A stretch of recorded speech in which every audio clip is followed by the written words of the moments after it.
Ang tao minsan ay maraming iniisip, maraming gumugulo sa isipan, maraming mga alalahanin ang buhay.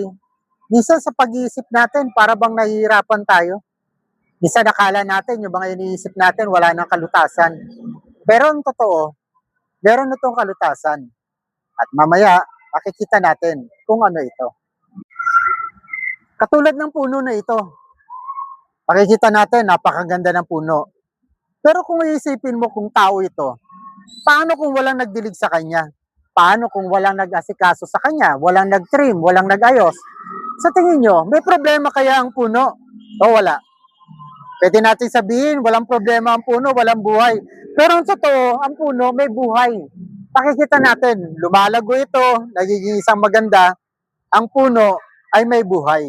May problema rin yan at mayroong suliranin.